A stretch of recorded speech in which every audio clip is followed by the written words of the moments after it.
Can't start. Okay, really? Yes, I can.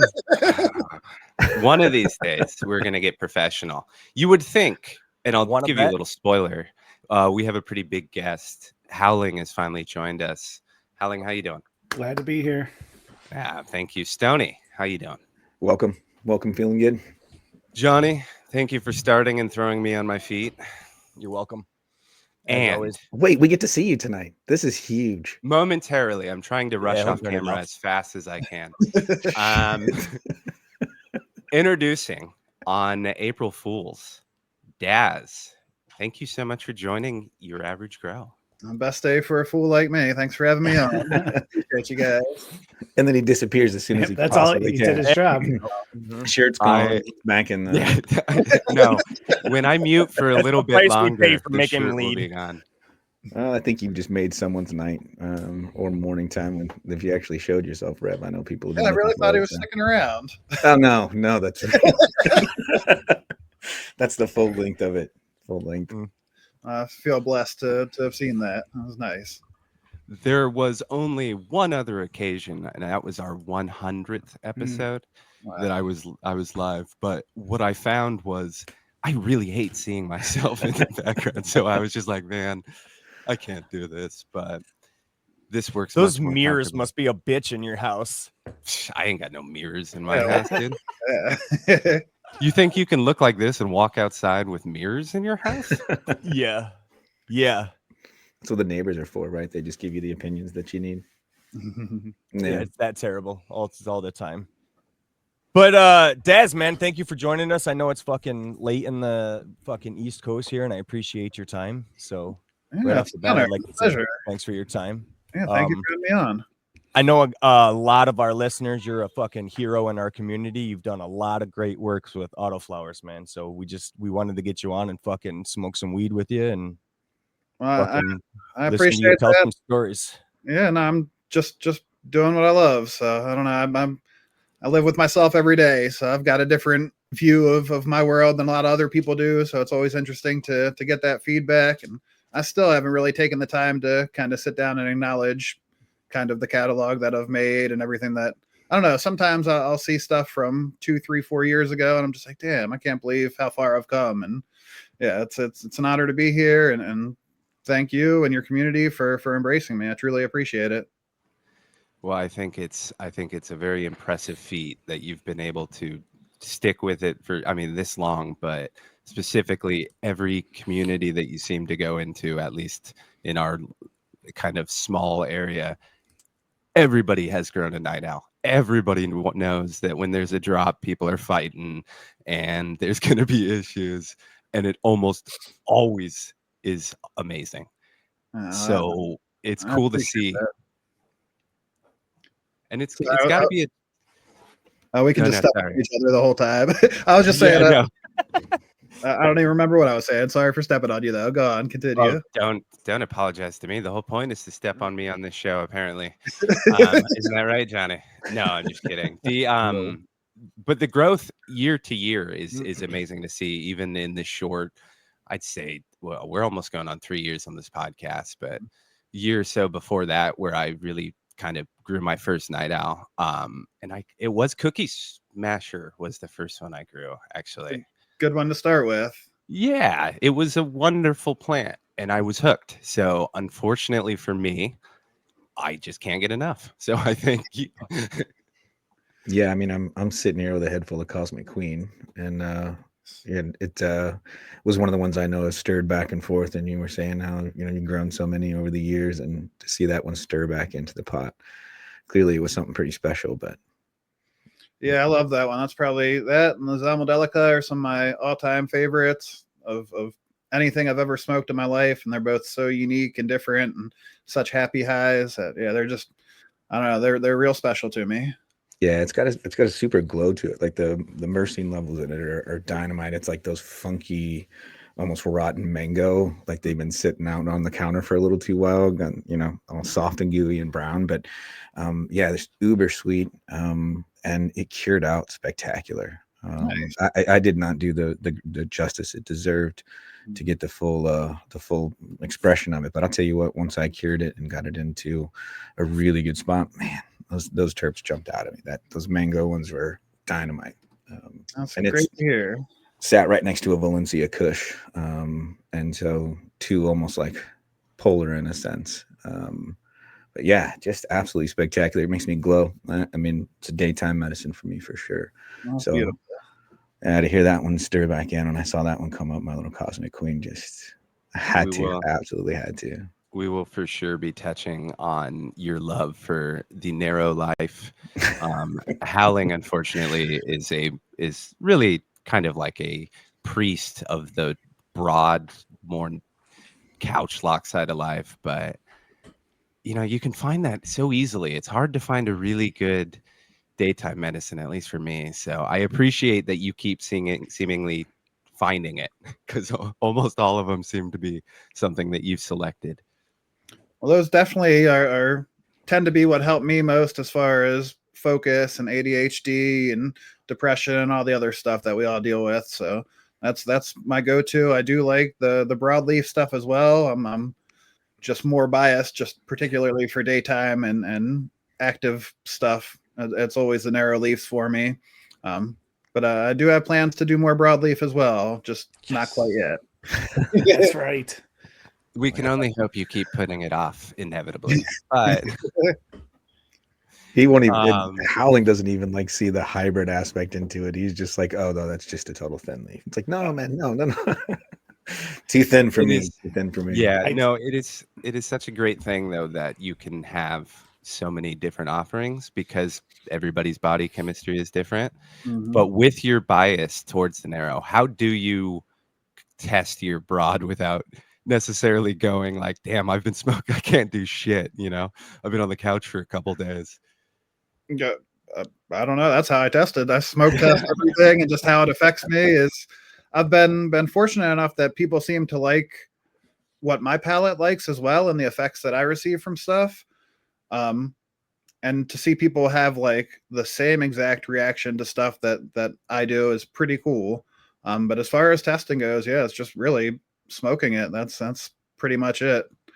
I wish I had a easier way to do it, or no, I mean, that's easy enough. That's the best way to do it. But I wish there was something. I mean, I've started getting into testing here in the past couple months, where I'm taking buds off from test grows and taking them to drop off and get tested for terpenes and cannabinoids and everything. And that's been pretty interesting to see. But yeah, really, it's just my whole career in this, and my whole life has just been smoking and finding what I enjoy and what works for me. So when those descriptions that are coming out, are you doing all the writing for those? Yeah, it's incredible writing, man. It's one of the things that I caught real early on. Of course, I like to paint with words too, and your descriptions are really spot on. I mean, it's similar to what I would see, the grasp of it, of people who talk about food and wine. I appreciate that very much. Yeah. Initially, the plan was to do like full depth write-outs for full length write-outs for like only the F4 stuff, and kind of the Secret Owl Society was literally just going to be the crosses and no descriptions at all. But then as I did more and more, I was just like, oh fuck, I kind of have to do this for all of them.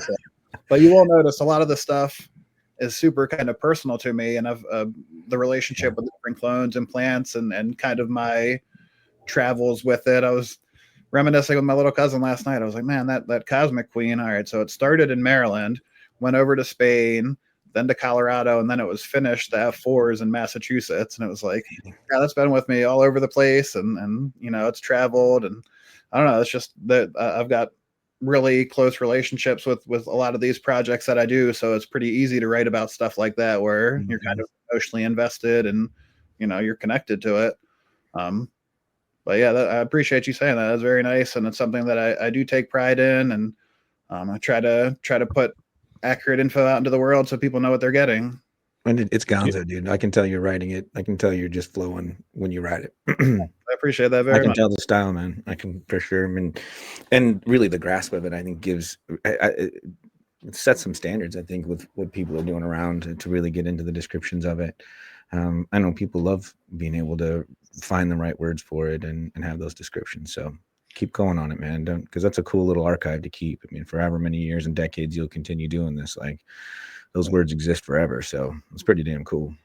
Thanks, bud. I gotta update the seed finder. I'm slacking on that, but we're about It's hard, man. It's hard to keep all that stuff together with a busy schedule, I can imagine. Testing all of them. Do you have a background in culinary? No, I'm just fat. I like to eat. I like to eat very, very good food. But no, I won a macaroni and cheese cook-off in Morgantown, West Virginia at one point. That was about the extent of my culinary skill set is macaroni and cheese. But that did you get a giant belt made? No, I'd have a fucking WWF belt, put that shit over my shoulder every street I'd walk down, just like, oh, you like that mac and cheese? Shit ain't mine. Yeah, no, I need to do that. Glue little noodles to it and everything. Yeah, cheese. That would be the coolest. Maybe get some epaulets on your jacket. You know, some macaroni epaulets. That'd be pretty cool.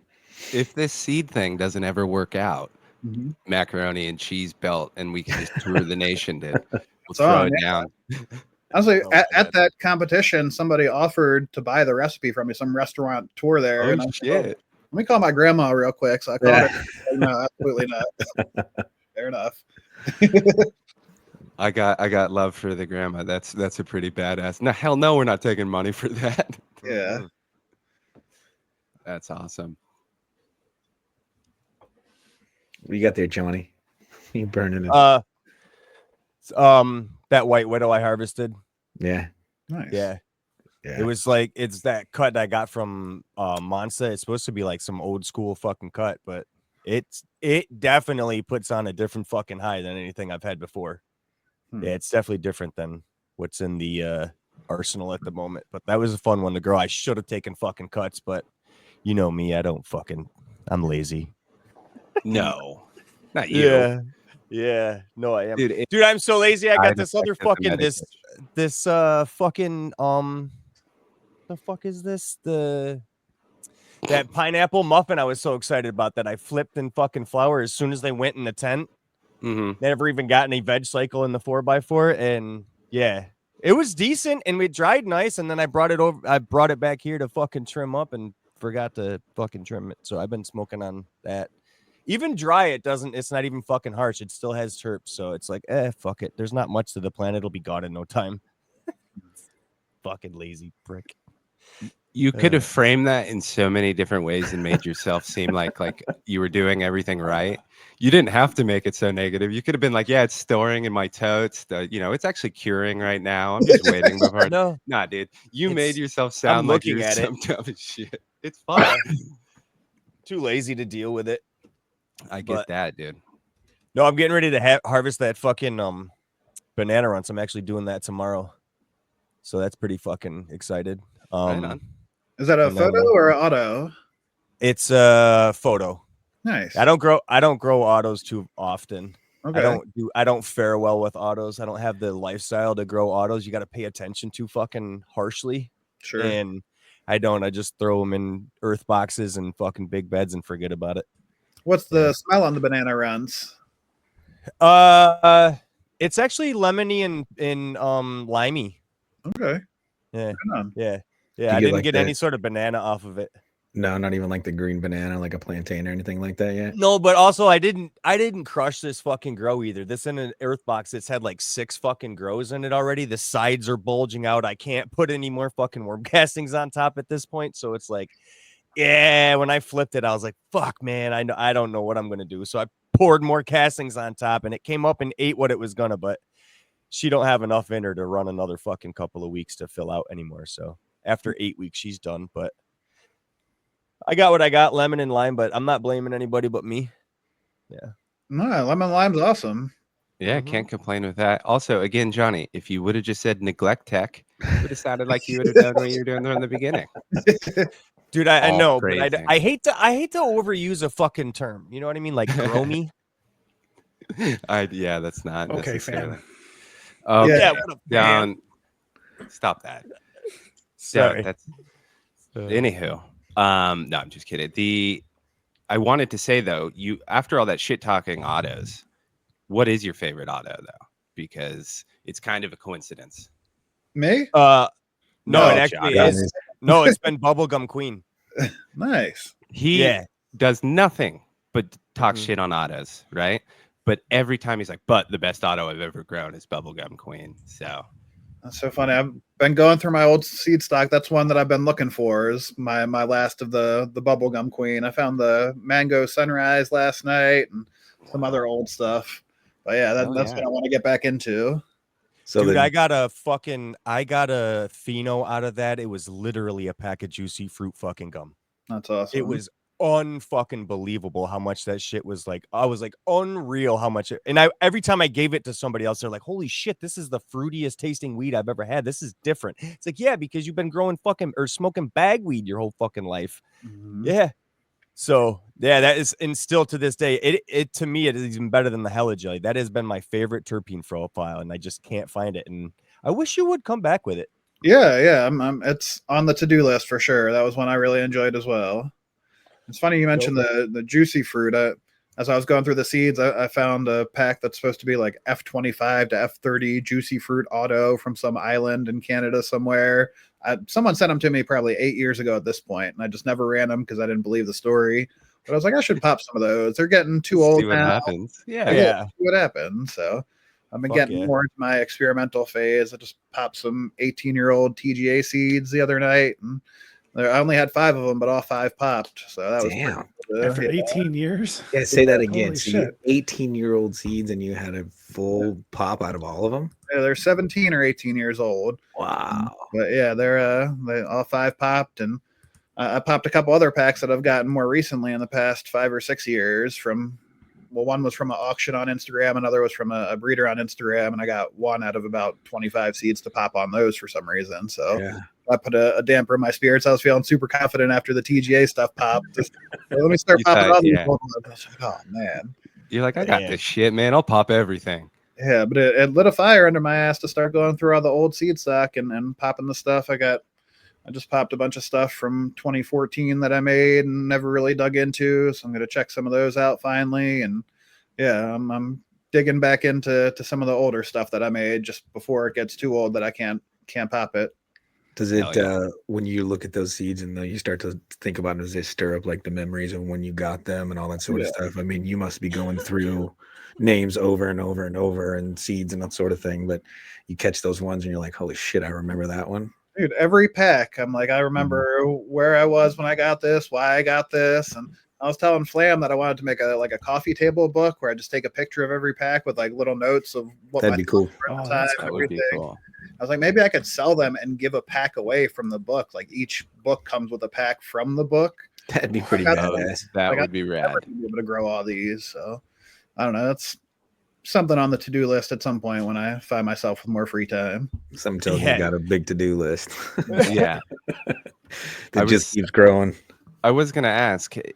Often, some of my favorite breeders are very creative types. I think it's almost like a necessity to get into it and to be any good at it. Mhm. So, how hard is it to maintain your creativity, but also have to like run the business side? Because it's got a hamper. I own my own business. I run it, but it's only machine shop. I'm not being creative out there, right? Like I get blueprints and do it, but how much does that hamper your creativity, or how do you find the balance essentially?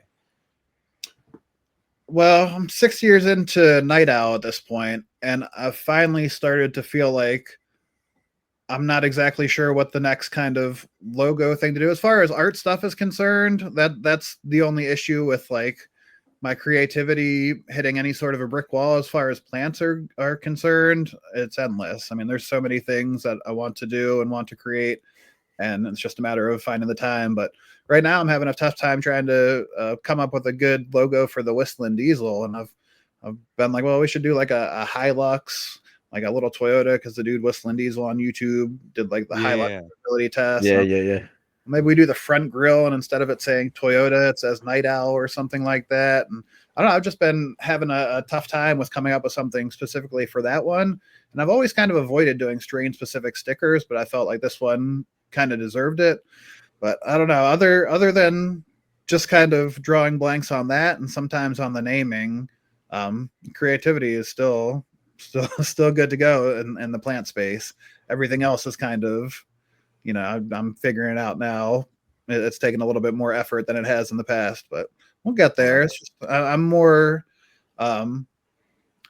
discerning and selective and more kind of hypercritical with the logo stuff nowadays, just because it kind of has been built up by people around me, and it have set such a high standard with stuff that it's like I don't want to ever go backwards with anything. Like, how do I do something cool and unique and better for this one? So. Yeah, especially when you're you need to hire a fucking publicist at this point. Yeah, dude, I do need to hire somebody to check my emails and DMs and all that stuff, because that is tough for me to sit down and take the time to do that when there's so much else that I'd rather be doing. And I mean, I got into this just loving gardening, and that was like the main thing, was loving growing these plants. And then to have to like figure out how to do the whole business side of it too was like a whole nother world. But I don't know, I've been blessed, honestly. I right place, right time with the right skill set, and it was no overnight thing. I mean, you can follow all the way back to like the beginning of my journey with this, and I think people kind of understand and appreciate and have followed along with everything as it's kind of happened. And like I said earlier, the fact that people like what I make, it's an honor. And for whatever reason, the palette thing and the effects just carry through for other people, whether they're dealing with some of the same stuff that I deal with on a daily basis or not. It just, people like happy, good vibe weed. So that's what I keep trying to bring. Well, it's more than that. It's the stability in your genetics too, because I've grown shit autoflowers before, and never one of them has been yours. I only release one plant from a seed stock. If I do a cross, it's a one plant cross, and that's it. And so you're going to get the same seeds every time. And if I do make multiple crosses of something, it's very rare that I'll release them. I'll usually just release the very best one. And sometimes I've sold some in bulk and given a bunch away in the past to farms that want to try out autos outdoors. But yeah, sorry, I forgot what the question was or what the comment was. No, I was saying the stability in your genetics is like none of the other autoflowers out there. You've got quite a stability in your line that's just different. It's not just your terpene profile. It's not just your palate. It's the stability in your line. When you grow one of your plants, it's always going to be a female. It's like you never have femmes in your autoflower lines. Or herms in your autoflower lines. You never have these problems that you see on these Instagram fucking famous people that are fast photos. Yeah. I mean, I wouldn't say never. I've definitely had some stuff herm in the past, and anybody that's doing this is going to deal with that.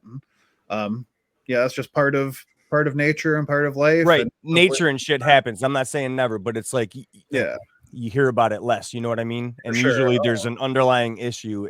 But there's definitely a quality difference in your genetics, and I've seen it. And because I don't like to grow autoflowers, because it's like there's not many trustful breeders out there that have put the fucking time in, and it's just I don't live the lifestyle to baby them and fucking watch them all the time. And it's a bravo, sir. I'll say that.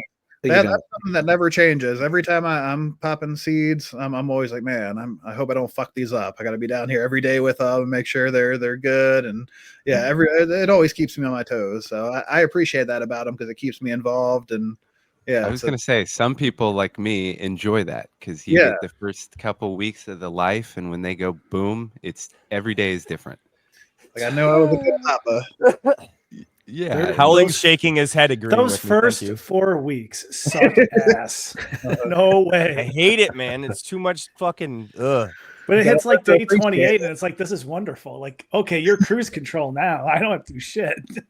Yep. But those 28 days to see what she's gonna do and how you may have messed her up. Like, I always have an auto tent, but man, do I hate popping auto seeds just for that, because it's like, what am I gonna fucking do wrong here? Mm-hmm. And it's always something. Like, I have an auto going now where she's like a really long vegger, and I'm just sitting here freaking. And then she hit like day 28, started stretching. I'm like, okay, I didn't do nothing. All right, it's okay. It's gonna be fine. But like, it takes years off my life. I mean, it's better to have it veg longer than shorter. That's for sure. So I think whatever you're doing good. Yeah. I enjoy it. You know, it's fun, especially if you know you messed up and you're like, "Yep, I thought I got away with that one, but I sure as heck didn't." But even You still, I just, mean, I still say when you mess up, you just kind of, if you can have them. I mean, the Cosmic Queen is a perfect example, right? I mean, in the 5 in the room, I probably should have gotten rid of the 5th one. And I'm like, it's Cosmic Queen, man. I've been waiting for this for a while. So I just let it ride, right? I was like, see what I can get out of it. Yeah, she was only like 2.5, 3 foot tall. Dynamite. Right? Yep. I know I could have done more, but I just left her in there. So there's a certain level of acceptance with that with me. And I just want to see him express and see how they get. Because it's happened to me 1 or 2 other times where I was like, I just didn't give it justice, and I felt like Trop was one of my absolute favorites from the very first. It's like I think something didn't go right with it, but it was spectacular. I grew it again, and it expressed itself fully, and it was a gorgeous flower, absolutely dynamite, and so glad that I grew it the first time and got the results I did, and was like, I want more. So same thing with Cosmic Queen. It'll probably make its rotation back in. So. Was that Trap Whiz from the first drop? Do you know? Was that like 2019? Yes, sir. I found a pack of those in like the original packaging last night. I can send you if you'd be interested. You can Dude, I would love that, man. Stuck. Yeah, I mean, they should pop. That would be awesome. I would definitely give that a ride. Holy That'd be shit. friggin' awesome, bro. Yeah, I got you. It's so funny. Yeah, I was like, what do I do with these? I found a couple. I found, I think, a trade bait, and it was like back when I was numbering the packs. Yeah. At one point, I even would put people's names, like their Instagram handles, on the packs too, like customized, like personalized pack and stuff. But eventually, I just started getting a little bit too busy to be able to sit there and print out the label. Your hand cramped. Yeah. At what point you're like, okay, 780. That's my limit, man. My hand's destroyed. Like, next drops, I'm not doing this. That would be awesome, dude. I would for sure be honored for that one. So. In fact, I was just chatting about it with someone that I know pretty close, and is just getting started in the game, and I was talking about it, and he's like, "Man, see if I can get some." I think I got a couple of my old seeds back there. So, yeah, dude, that would be awesime. Definitely get those sent out. No for problem. sure. Yeah, that was one of my absolute favorites. But I think to circle back, like I always give them a chance, even if they. How did you drop that yet again? Can I say, dude? Professional.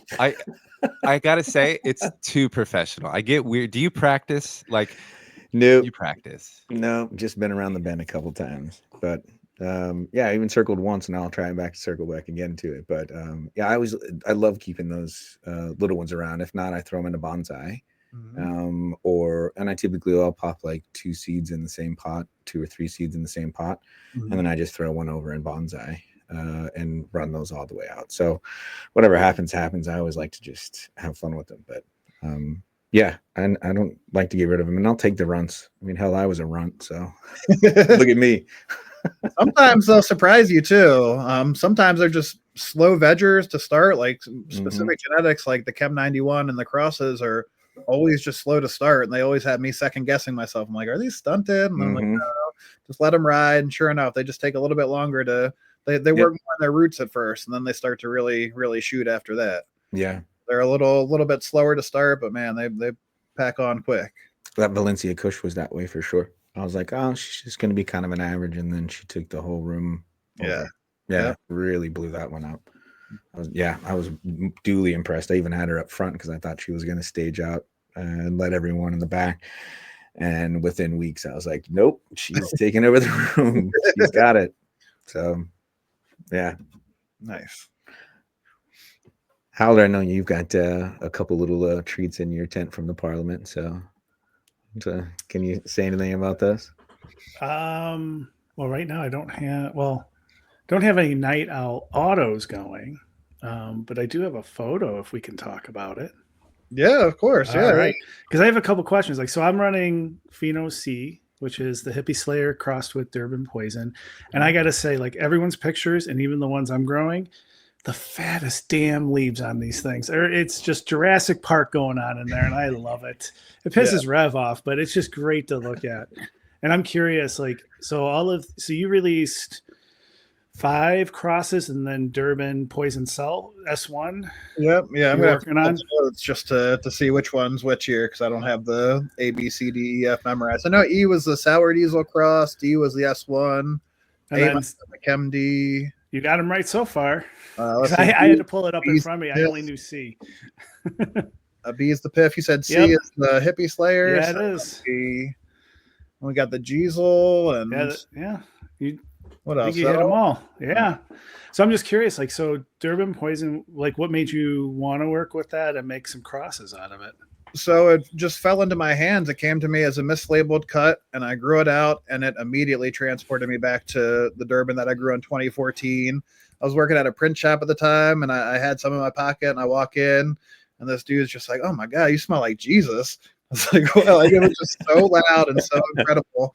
And my best buddy, Ian, who helps with the drops and stuff, he was there in Maryland when I was growing it the first time, and he came up to smell it. And we'll do some other stuff too. But he came up and was just like, dude, this is insane. Like, it's exactly the same. Like, it's spot on. So after that, I was like, all right, I'm going to make some seeds with this and move on. Cause space is kind of tight with all the different stuff I've attempting at the time. So I was like, let me make some S1s, and I've got these other things here. So let me hit these two. I've got it all going. So it was just kind of a for fun thing to do. Something I wanted to lock down and preserve to have in seed form in the future. And yeah, that was really the genesis of that. I thought it was pretty cool because I think I heard someone make the case where, like, when we talk about indica and sativa, we think broad and narrow leaf, but like that's not really what it translates into, and you can't count on it. And then because like all of these and multiple phenos all have really fat leaves, and even I think our buddy Growing Mitten is growing D, which is the selfed one or the S1, and he has fat leaves too. But I mean, Durban Poison is narrow leaf, so it's like it's pretty cool just seeing that. Breaks some people's hearts, but it warms mine. They'll definitely thin out a bit in flower, but in veg, you're right. They're Jurassic, man. They're monsters. They really are Jurassic. It is an incredible. He had at one point his entire tent. It was nuts, completely full right before he flipped. And I swear to God, you could have filmed fucking Jurassic Park in that. It was incredible. It was also all incredibly healthy, which is insane because he was doing small pods. Yeah, exactly. All the pictures are gorgeous that I've seen. So I appreciate you taking a chance and running some. And yeah, they were just completely untested. So I was hoping, awesome. People go into it fully aware of that and are still interested in doing it. And I had an overwhelming response. I was really blown away by how many people were interested in trying them out. So, and there's still people like that jump on once in a while. We're like, oh, can we get a tester? Like, what? I want to jump in now. Yeah, I got quite a few emails and DMs about that. Every time that's kind of why I haven't been posting about it as much on the main page and just kind of keeping it to like the behind the seeds and some of the other pages. It's just because an influx of people I've never interacted with in my life will hit me up and be like, hey, can I test these for you? It's like, not this time, but I'll definitely consider you for the future if you grow some stuff out and post some pictures. That's like people with zero posts. No, just send me free shit, dude. Yeah, it's all fucking send me free shit. It's ridiculous. And the structure on there, they're great. Like the one that is my favorite now, she is just this, like, she's not even short. She is actually a good height for right now because it's only like day 11 of flower. But she was the shorter one of the four that I was growing. And she's just like this bushy girl with these big ass leaves. And she's got a little personality on her. But they can take a lot. Like they all were super healthy. Like they didn't get finicky at all. And I didn't do my normal, like I usually do a solo cup to a gallon to the final pot. I just like that transplanting. I just went solo to the final pot, and they grew so large by day 34, I had to flip them. Like I have no room, and I've never had a plant. Like the vigor on them was just awesome. Good. I'm glad to hear that. Yeah, that Hippie Slayer is real nice too, man. That's super skunky and garlicky, and that's what it was. Oh, so I wasn't losing my mind. I'm terrible about smells and stuff. I just can't do it. But I was losing your mind now. I had to get down on the floor. Can't do it. He says he can't fucking do it, and he nails it every time he fucking does it. You know how fucking annoying it is? I can't do it, and you nail it every time you fucking do it. It just smelled like someone was like cutting up garlic for a pasta sauce or something. I was down on the ground like cleaning up some mess, and the tent was open next to me, and I'm just like, what the fuck is that? It's like, I'm not growing garlic in this damn thing. And it's like, it was strong. It's good. I can't wait. Yeah, she's a good one. I was super stoked to have gotten that plant and to be able to put it to use with something else that I loved. It was Yeah, it was real cool. I ended up losing all my moms over the Christmas break, so all those I had planned on hitting to autos as well. But now I'm kind of rebuilding the collection and starting from square one. I've got the Piff and the Pineapple Piff and a Double Delight and some other stuff. But yeah, I lost like 40 moms over the Christmas break when I went to visit family. So that's part universal reset, dude. Yeah, universal reset. Yeah. No, it was probably life knowing you wanted to turn him into an auto. two polar didactic versions right there. I don't want to spoil too much of Howling's upcoming projects. He has one that is very similar, but we often find, and we don't have to name names, but we often find there are people out there who just despise autos for whatever reason. And I don't know why they have some super beef with it, but it happens quite frequently. So do you have any insight into why you think people do? I think it's because they're insecure about change or something, or whatever reason, but I can't think of any other reason. I like to give, in my mind, the benefit of the doubt and just say, you haven't tried an auto in 20 years and 10 years and 5 years, so you have no idea how good they've become. And because you can't picture somebody putting the work in to create something better. We're talking about Todd McCormick, and I thank you fucking God. Fuck that guy. Yeah. When he first offered seeds, I reached out to him and was like, man, would you mind if I purchase some of these to use to breed into autoflowers? And he just responded, why would you want to breed this like God's golden gift of a plant into that trash? And like, okay, fair enough. So I sent him cash for the seeds, and I also included a bunch of packs of stuff, including the Cosmic Queen, with a note being like, you've never tried, I guarantee you haven't had flavors like this before. Like, this is so unique, and I just wanted to show you how far it's come. Of course, I never heard back from him, but I think he did follow me after that. I think that was probably the genesis of him starting to follow me. And he's always kind of followed as like what I'm assuming is a hate follow type thing, to where it's like, dude, he's a fucking troll. Yeah. So I don't know what he's got going on in his personal life right now, but he's led a very full life that's been filled with nonstop incredible and not so incredible things, constantly keeping him busy throughout his life. And maybe he's like more bored now and sitting at home and could use some entertainment. And when like the post popped off and he came on and everybody was talking shit back and forth to each other, I was like, all right, maybe I should not share this on my page, because I know that's where he saw it at. And then I just DM'd him and I was like, dude, like, I don't know, I respect you and appreciate all you've done for the plant over the years. I took this post down because I didn't want it to like get out of hand. And he was just like, oh no, dude, I love this stuff. This is like the most fun I've had in a week. I was like, all right, we'll put it back up then. Oh my God. So, it's like, yeah, he's having a good time with it. Well, that's I think exactly what it is. Yeah, I think there's always a generational handoff, and I think that there's always, if there's something that's been set in its way. I mean, you see it in any creative outlet, right? If it's people are set in their ways, and there's someone that's coming and doing something different and new and unique and trying to look at a different perspective of things, like any other art form, like any other expression of winemaking or food or culinary or anything along those lines, like there's always going to be someone that's like, that's just the dumb way of doing it, and it's just a new way of finding it. And clearly it's making its way. Clearly it's making a bigger impact than what they thought it was 10, 15 years ago. And to be frank with you, more and more people are seeing it as an option every day, and every seed bank that they go into, it's not going to be long before people don't see anything different. In fact, and there are commercial growers that are definitely considering and definitely use autoflowers and have been using autoflowers for years and years and years. For the same reason that people start tomatoes in greenhouses, so that you can get the first thing out into the market right away. It's been done. Like, now it's just really taken hold and become more mainstream. And that's always a challenge for any old head that learned a very coveted way. I mean, I saw it generationally. I started cooking when I was 15. And so it was still a very closed, apprenticeship style of cooking. And this was before TV shows. And so to get someone like that to give you information, and if you tried to do something new or show them something that was being worked on, that's not the way this is. So it comes with, I think, every form of creative expression. It's just, I think Rev said it really well. It's insecurity, right?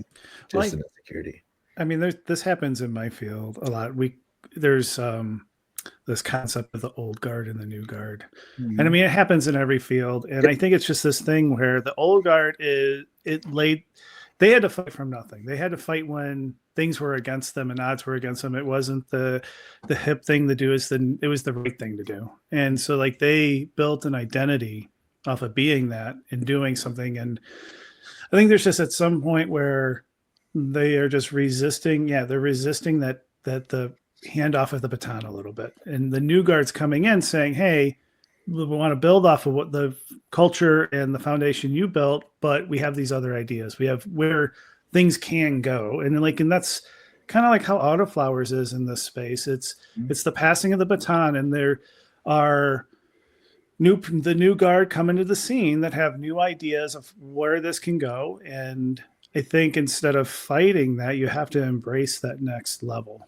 And otherwise, you're going to destroy the whole thing. I mean, the whole thing you built, you're going to destroy over your pride in what you started and an unwillingness to pass it off. Like, great things come when you pass it on to the next generation. You help them be successful. Like, you're not gonna, like, Todd and all of them are not gonna live forever. It's gonna be these young people coming in and carrying it on. So do you want it to die?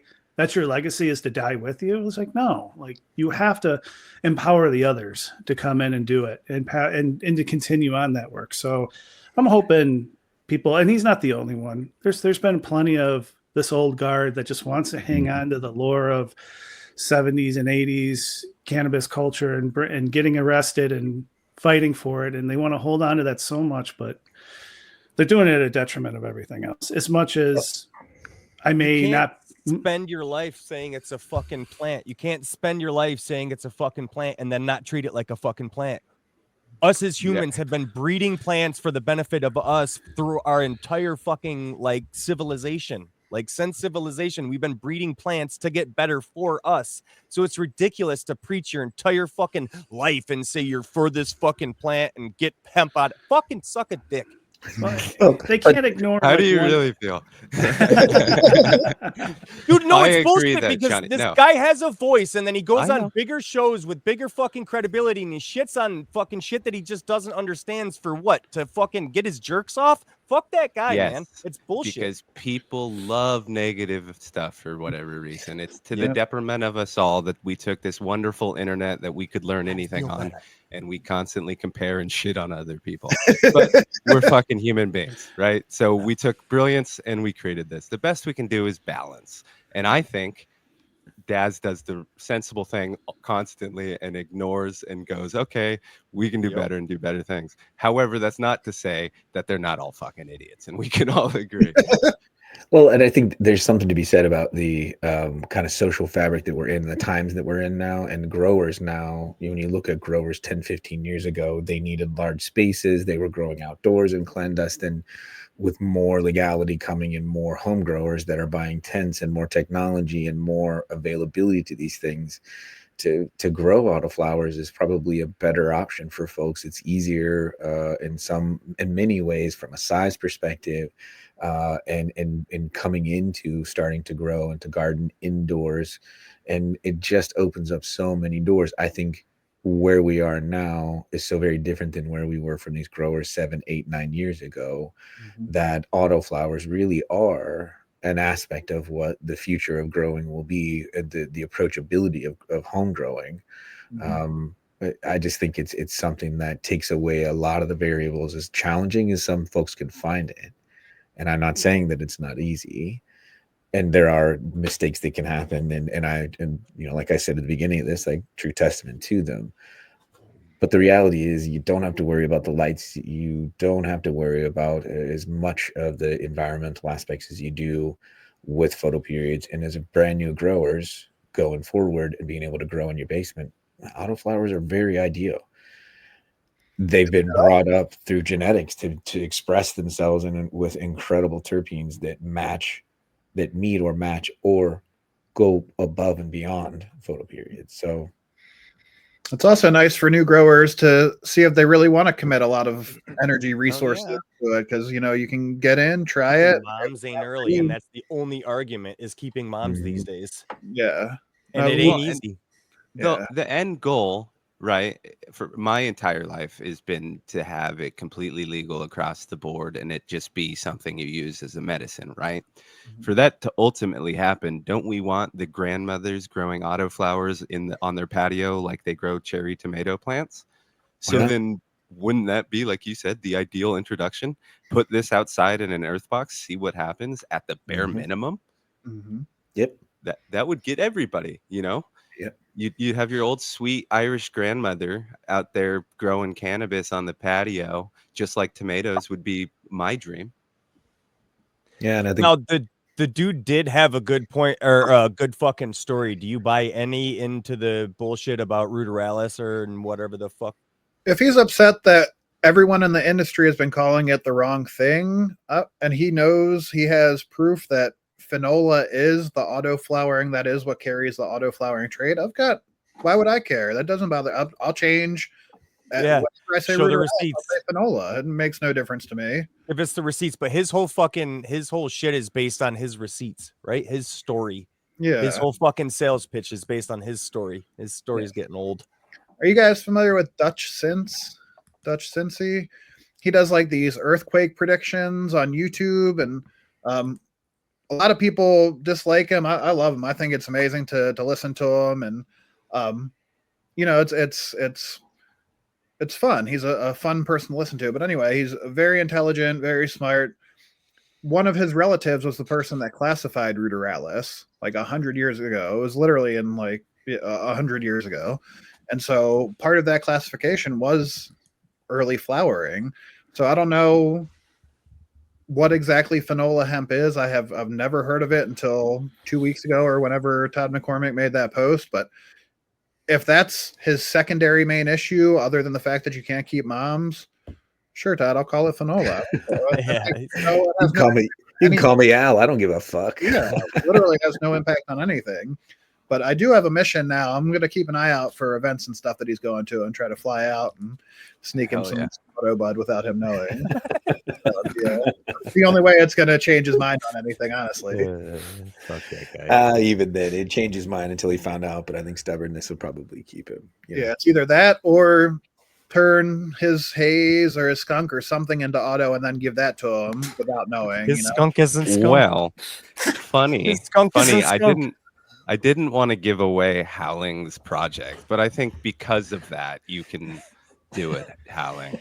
Well, I mean, this started off with really good intentions. So I mean, definitely am a fan of the broadleaf, and our buddy Alabrije has a strain. It's Samosa OG, and I love it. Everyone's loved it. It's just a hard-hitting medium to broadleaf plant, and I like it so much that I offered to do a seed preservation. It'd be my first one, and I'm like, well, it'd be kind of cool to stick some things in the tent, get pollinated. Let's see what happens out of it. And we both clicked like at the same time. It's like Northern Lights, and I bought the 1.5 and whatever the other one is.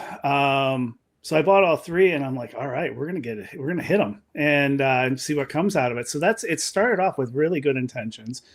Then this stuff all started, and me and Alabrije are like, we're fucking doing it now. And we're gonna make Northern Lights an auto. All right. And I'm sorry, when I was in Colorado, Jay Dark Horse ran a bunch of the packs of skunk out there and ended up picking a male and hitting a marathon auto with it. Nice. I don't know if he's ran those any further, but yeah, and this wasn't out of spite at all. It was out of admiration and the fact wanted these old genetics. Got a good story format. So that's why I was like, well, let me try this. But as it's kind of progressed and he's just said some kind of out of pocket shit, I'm like, this can be put to the back burner. It's like, I've got other stuff that I'm more passionate about doing than this project now. Well, I'm a lot more petty, and I'll do it. But I have to say, it did start with good intentions. I'm like, what better thing than to take something that's like called the purest indica, and like, how could I not want to do something with that? And I heard him on another podcast, First Smoke of the Day, I think, and I really loved the stories and everything. I didn't even actually hear of or know much about Todd before that, but I'm like, I mean, this dude's been through it. And I'm like, I would love to get some of these seeds and see what happens. So I will still try to keep those good intentions at heart when I do this, because I don't want to pass on bad negativity or anything. Yeah. But there's a petty side of me also. It's just like, all right, this is going to be even better now. It's like the icing on it. It's more like to prove him wrong, to disprove him, and well, yeah, like a little bit, show him. And I'm gonna have Alabria helping me with this too. Like, this is gonna turn out to see something. I mean, we might find something really nice out of this, and what better person to help me? And maybe it'll be something like, after you have worked him in a little bit on the autos, maybe it'll be something you want to try someday. Who knows? The purest indica are beautiful plants too, man. All the pictures he posts of them are really, really nice looking. Yeah, I'm super stoked for it. It's gonna be fun.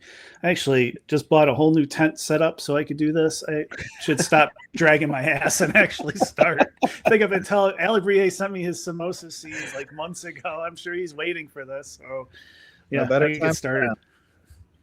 Yeah, but yeah. There you go. We'll circle back to the old. Fucking he's in the circle now, dude. You're in this now. You're in it now, Des. I mean, you're just always welcome now because you can fucking circle back. So.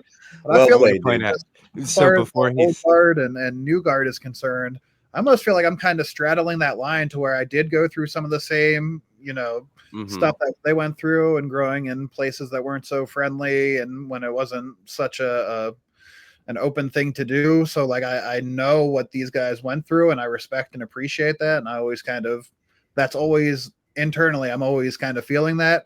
But at the same time, part of me just wants to be like, fuck you, dude. Like, try this stuff. You're not speaking truth or facts anymore. This was true years ago, but now it's just like, you're stuck in this mind warp of these things are no good.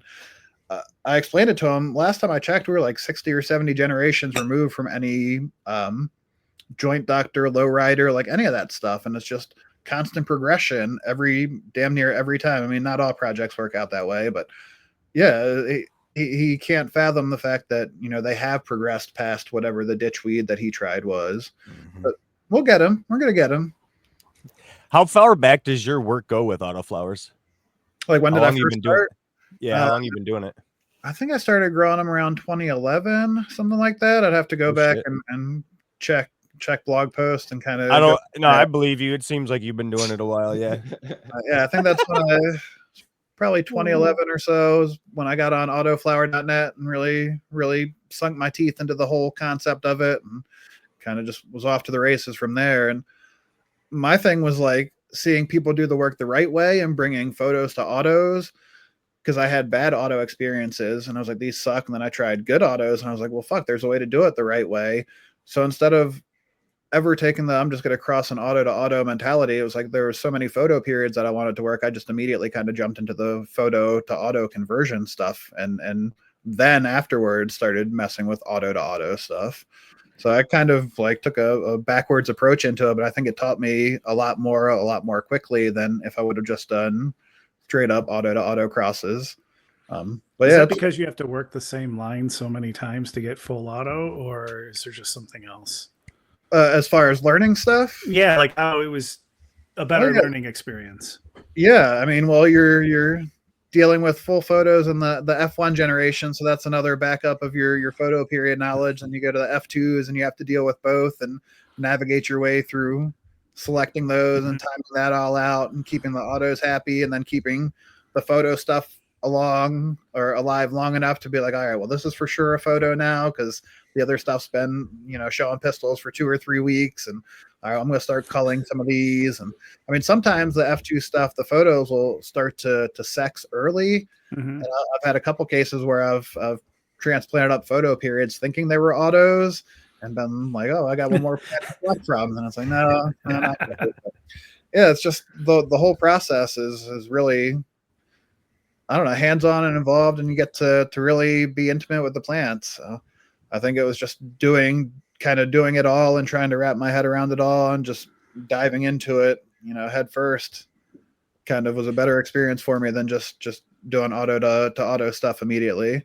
Although I could be wrong. Maybe I would have. I don't have that experience to actually say, so I could definitely be wrong on that too.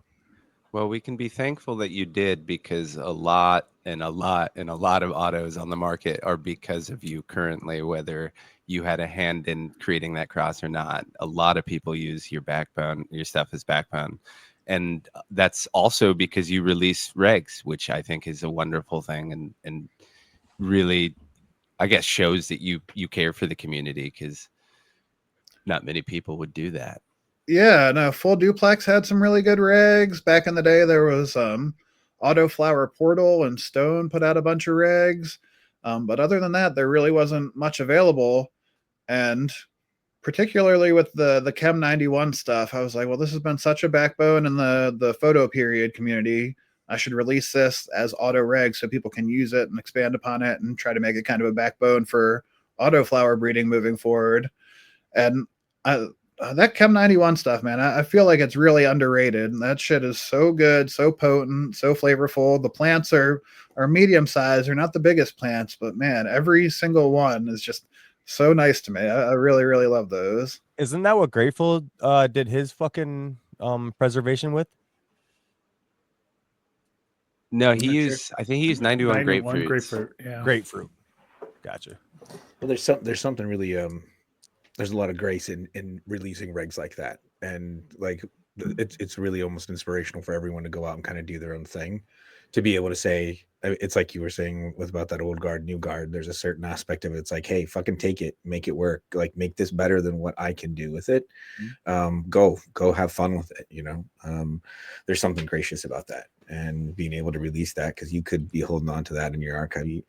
I mean, some of those are spectacular ones that now are out there, and like we were all saying, are the backbones of someone else's.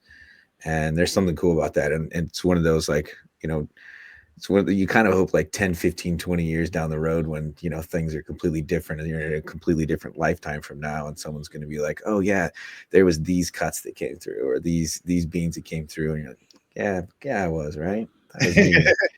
And on that note, like, what's fascinating you for the next round? I mean, like, what's out there? I mean, what's fascinating you and really getting you excited for what's to come? Going through my old seed stock, man, it was really, really nice. And I was like, there's so many things that I had forgotten about over the years that I picked up. But right now, I mean, as far as soon to be released projects, I'm working on the Banana OG Auto, which I'm really excited about. The Whistling Diesel, which is the AJ Sour Diesel Auto.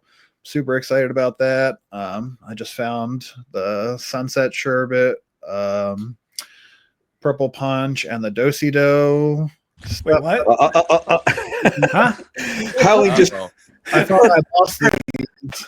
There were seeds that I completely thought I had lost, so I was stoked to find those the other night. And that was one that I actually had to remake the F1s on, because I did a outdoor pollination. I put him at a buddy's house, and he had a male outdoors, and I didn't know that, and he didn't know that until it was too late. So that ruined the first batch of them. So I went back and remade them again, and then made the F1s. We got the F2s now, so I'm gonna start popping those here soon. And I don't know. I got a bunch of.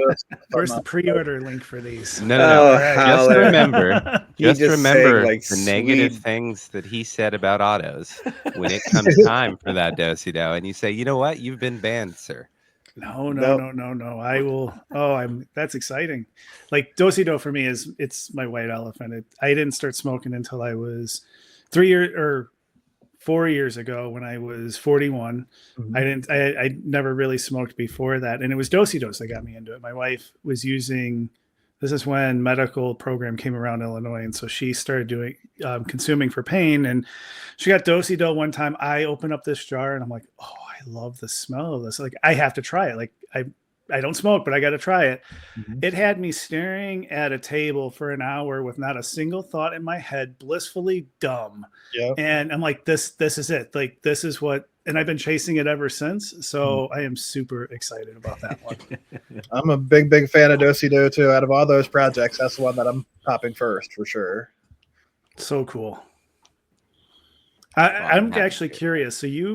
So when we talk about like these photo to auto conversions, you've done like, you got Dark Owl, you did the Sin City collab. I'm not exactly sure if you've worked with other photo breeders, but it's clear that like you find these photo breeders, there's something about what they do and there's something about what you could do, and you marry them together. Have you ever been able to convert the other side? Have you worked with photo breeders and then they've tried out this gear, or you've convinced them to run auto flowers and they've been a closet auto flower grower after that?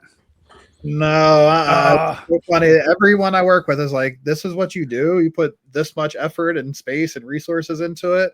Like with Sin City, we went back and forth, and he was like, dude, we got to charge more for these. I can't charge more for my F1s than you're charging for F4s. And like, the amount of work that you put in and the selections that I did on them, he was like, we got to charge more for it. And that's something I always wrestle with too, is the pricing and trying to stay afloat in this race to the bottom. So, no, every photo breeder I've worked with has been like, this is difficult, this is hard to do. So they have a new respect for it afterwards, that's for sure. That's awesome. I will say, to do it on a production level is unreal. Yeah, it's amazing what you do, especially for how quickly you had managed to get so many quality offerings in such a short period of time. The amount of work I've heard stories that you've told. It is backbreaking, and the amount of stress you go through to put these on is legendary. But we appreciate it, of course. I wish I wasn't known for my stress levels, but I appreciate that you appreciate it.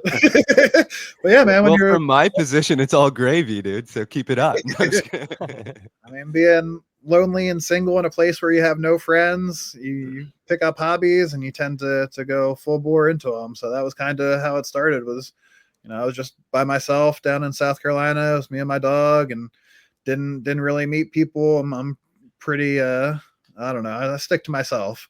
So anyway, to be able to have a relationship with people online through the plant was super cool, and just the progression that you can see in just a few generations is so inspiring that it really makes you want to do more and do more. And there's I don't know, I feel almost a responsibility to try to get this work out there while I'm like still around. I feel like not many people are putting in the effort or can potentially dedicate the time and space that it takes to actually do it properly and not be making money off of, F1 through F3 of the stuff. So it's like, it's just a little bit of dedication and a lot of insanity, to be completely honest. I'd say the reverse of that, dude. I'd say a lot of dedication and just the right amount of insanity. You might be right. It's a creative spirit, dude. And I think that's, clearly that you got art in your blood. Mm-hmm. My guess is that you've got another creative outlet outside of this that's got some sort of creation of something that happens, right? And I think that you just care about what you do. And it's like one of the chefs that I used to work with really taught me like the essence of, so many people just try and do one thing and do it really well. Mm-hmm. And it's really a stacking of doing everything all along the way really, really well, and not really caring about what the final result is that you kind of have an idea of what that finished dish is. But if you pay attention at every single step of the way, from every moment, and you do it right, and you do it just really focused, that in the end, the final result is way better than if you tried to make something specifically. Mm-hmm. Right. And I think it's that creative process that you put into it that, hey, I don't really know where this is going. Mm-hmm. I don't know what this is going to be, but I just got to do it. It's a burning passion, right? I think that's the heart of a creative. Yep. It's never ending, and you never know what you're going to find either too. That's kind of the fun thing about from hopping photo period seeds. It's like, all right, well, I'm familiar with the parents, but what's this cross going to actually bring to the table? So there's always something exciting and fresh right around the corner. Yeah. And there's always something that starts sparking that interest and energy into like, oh, I want to learn more about this, or this is going to take me down this rabbit hole. Mm-hmm. Otherwise, it would just be a business, right? And you probably, at this stage of the game, you wouldn't have been prolific as prolific as you are had it just been a business case. Because shit, if you talk to a business advisor, I'm sure they would have told you to quit a long time ago. Close now. Yeah. No, What I've are had you doing? plenty of offers from farms to make my seeds for me and do the whole white label route. And if I was in this for business and strictly financial gain, that would be the no-brainer move to do. Mhm. But I can't sign off with something with my name on it that I didn't make. It's just not in my blood to do that. So yeah, it's me from start to finish, for better or worse. And that's at the end of the day, and everything falls squarely on my shoulders. So, and I like it that way. That is absolutely wonderful. I've heard there's a difference because you're different. I think it fits perfectly. Now, see, we're going to end on a somewhat positive, but then I was going to say, listen, in typical Yag fashion, This we're going to fucking bring guy it just in. said there's a difference because you're different. I love like it. dude. Yeah. It's poetic. I love I it. love it. It's beautiful. Anywho, I was going to say, in typical Yag fashion, we're now going to ruin it by, we have a series of questions that we ask. At no point is this going to make sense. So just go with it, Johnny.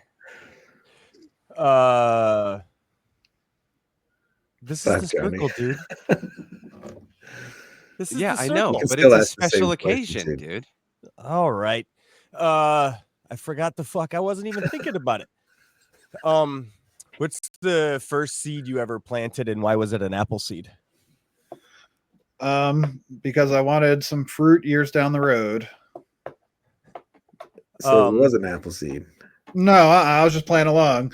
No, this is even dumber. was the These best aren't even like answer. riddles. These are just really strange questions that we started asking when we started Cleveland. this podcast.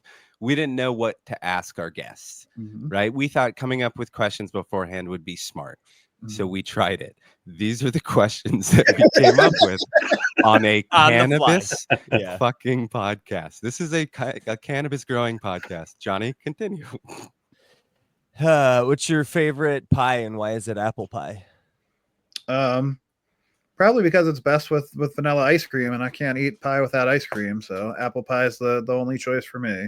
In reality, pumpkin pie is my favorite. I would get that instead of my birthday cake. I'd get pumpkin pie. So Really awesome. but yeah, apple pie has been my favorite since I was a kid. My actual favorite pie is blueberry, or my mom and grandma made a pumpkin cream, but it's like half pumpkin pie, half whipped cream with like chocolate chips in it. That shit is good on a graham cracker crust. Yeah. Is your grandma still around?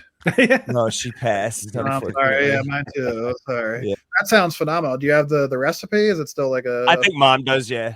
Yep. Well, if you ever get it, send it my way, because yeah, that sounds right up my alley. My favorite dessert I've ever had was a pumpkin bread with chocolate chips in it. And it was just Really? yeah. I was living in South good to know. Carolina. There was this little New York deli, and the wife was really big into baking, and she would make all these different breads. And I got to be on really good terms with them because I was in there every day. So I was like, "Could you try experimenting? Could you try making me this?" And she did, and it was just blew me away. It was everything I imagined and more. It was so good. So That's awesome. yeah, chocolate and pumpkin, super underrated. Hell yeah. That's a great food memory. What else you got, Johnny? What's your favorite fruit, and why is it an apple? I like a plum with a dark interior. I don't care so much for the white fleshy plums, but the purple extra juicy ones, something about it. I don't know. They're phenomenal. I love the texture, the crisp bite into the soft and kind of gooey pulp of it. The juice and everything. Bitter in the back end here when they're just ripe enough. Oh yeah. Fucking juice running down your chin when they're super ripe. Yeah. And I find it's hard to find the purple ones anymore. You find them with the purple skin, but then you bite into it and it's white flesh. But every once in a while, I'll find them somewhere, and yeah, they're phenomenal. Hell yeah. All right, now these ones are a little less ridiculous. You walk into a pizza shop for the first time. You're just grabbing a slice of pizza. This is the first time you're there. Are you going cheese or pepperoni? Cheese, unless they have a specialty. If there's something that they're known for, if they're a Sicilian, they have a special Sicilian pie or anything like that, still cheese. But as far as slices go, always got to start with the base first. Same for ice cream. If I go to an ice cream spot, I always try the vanilla first to see if I'm going to like anything else, knowing that that's their base. That'll show you their method and technique. I'll tell you that much. You can't hide behind flavor. I do agree. You got to go pepperoni because it's pepperoni's better. Well, you just need salt, so that's why I'd have to just I mean that's what the pepperoni brings, is salty and meaty and umami and all of these fucking. I just assume the pizza's going to be bad more oftentimes than not, and at least pepperoni makes it somewhat more like I could eat it. Last time I was coming up, actually, it was when I was coming back up north from Christmas. There's a Granda Pizza is the name of the place in Connecticut, and it's just phenomenal. So I didn't eat the whole drive up. I was counting on this spot to be open, and half an hour out, I call them to place my order, and they were like, "Oh, we had an emergency. We're closing early tonight." Oh, fuck! Oh, no. Yeah, so I found a new place in Connecticut that was even better. I couldn't believe it. It's just some little hole in the wall joint, and just ordered the plain cheese pizza, and I got a calzone for later. And yeah, that's the best pizza I've had. I actually went back down there a couple weeks ago, and I've got a frozen pizza in my freezer now. It was so good. What kind of style pizza is it? Just a thin crust New York style. And you get it in Connecticut? Yep. That fucking sucks. Grateful would be very happy. I know. Better pizza in Connecticut than I've had in New York, to be completely honest. Really? Shit. Our buddy, the Grateful Gardener, lives in Connecticut, and he's from Jersey. And they constantly have this pizza battle because he's a New Yorker. So it's New York, Jersey, and Connecticut of all places. And I sit it out as a Californian. We have no pizza to offer the world. Please don't eat California pizza. Great cauliflower crust and avocado. Avocados. It costs $75. And they got a whole California pizza kitchen, bro. I mean, I worked at California Pizza Kitchen for CPK years in high school. Yeah, CPK. Hell yeah. So I knew you were cut from that cloth, man. One of my friends, they worked at the CPK because you could smoke and deliver. That's fucking sick, dude. With a palate like yours, I'm dying to ask this next question. What is your go-to sandwich? Wow. That's a tough one. Probably a BLT if I'm somewhere that I've never been before, or a turkey club. One of those two would probably be my go-to. But if we're getting if I have an Italian deli or somewhere where they're baking their own bread and they're doing things right, I'll usually go some prosciutto, fresh mozzarella, some balsamic, maybe a tomato on there, some basil, something like that. Classic. Damn, dude. Go-to for a sandwich. Fuck yeah, right on. I dig it. I don't have any more ridiculous. No, that was what a wonderful thing to end it on. How wonderful. Stony. Yes, sir. I'm going to go around and ask if anyone has anything to plug before we give it our final thank yous. So I'll start with you. Full of my plugs. I mean, we're on right now. So I would say thanks for this crew. Thanks for Daz for being on the show. I know they're already gonna start that, but that would be my plug. Next time you get a chance, anyone get onto some of those and get some of those old seeds that have been out there too. And I would also like to plug the design work that you guys do and all the time that you take for it. All of the stickers that everyone digs and all the designs for everything. So I know that you're really key in all of that and do all of that work, and it's another part of your creative expression. So that's going to be my shout out, man. Because I always dig getting them. It's one of the best parts of the full experience of getting my package from Night Owl. So I appreciate you taking all those steps from start to finish. So I guess it wasn't a shout out, but more of a thanks. But I gotta say shout out to Zawan because he's the man behind the magic as far as the designs. I'll come up with them and I'll send him sketches, and he makes them perfect. So yeah, I couldn't do it by myself, and I'm eternally grateful to him for being an enthusiastic grower and part of this whole experience, because without him the stickers probably wouldn't be nearly as cool. So then maybe that's my shout out, is your crew behind you, because I think that you're great about calling out this small group of people that takes that. Maybe that's my shout out. They don't get enough credit for all of the extra efforts that go into this, because I understand all that shipping and packaging and getting all the stickers ordered and sorted and the amount of effort that it must take to get those out the door. is monumental. So maybe that's my shout out. Thank you, dude. That's my shout out, is your crew behind the scenes that don't get enough credit for all the shit that they do. Hey, Max. I was gonna say, unfortunately, you already went. So the second one, everyone just pretend you didn't say that. Howling, anything about you? No, nothing really to plug. I'm just really grateful that Daz came on the show and was able to spend a little bit of time chatting with us average guys. So I'm totally thrilled that you're here. I also appreciate the inspiration you gave me, because I was not able to get a pack of the Blue Power autos, but today I bought the Blue Power photo periods, and I'm going to run them, because if I can't run the autos, I'll run the photos. And so I was a little bit inspired by your work with Sin City there. I appreciate that very much. I can send you a pack of those as well when the Tropical Whiz go out. Man, that'd be pretty cool to run the auto and the photo and see how it goes. Yeah, that's awesome. Oh, man, you guys are too nice. Johnny, don't listen to any other episode then. I promise you. Johnny. Circling back on what Stony said during a previous today, he had mentioned about making autoflowers easier, maybe for like grandma growing out in the backyard. And one of our very first episodes was labeled "Grandma Got Ran Over by an Autoflower." And I still do believe there's a fucking place for autoflowers. So shout out to autoflowers, man. That's my shout out. Perfect. I will go before we let Daz get the last words for him joining us. But I want to thank you for multiple things. We did an entire grow along with some of your stuff, and you sent out so many prizes. I forget how many winners we got. Stony was in charge of that, but I know that he regretted that we said as many people can win. Sorry about that. But awesome, not only, dude. I loved every not only, minute of it. yeah, not only that, we had the custom sticker, and this is the official end of YAG March. And I thank you for putting us in your calendar as well. Yeah, dude. You've been nothing but kind every time I've had a conversation with you, and I want everybody to go listen to him and Flam and Dan over on their podcast, Shoot the Shit. Also, everyone get on Flam to release more as often, and just get on his ass every single day. He really He acts like he's it. busy. Yeah, he doesn't do anything. He's a stay-at-home dad. Come on. I'm just kidding. I love you, Flam. But seriously, Daz, do you have anything to plug? Anything that you want to shout out? I appreciate your time. I just want to bring it full circle somehow, but I don't know how to.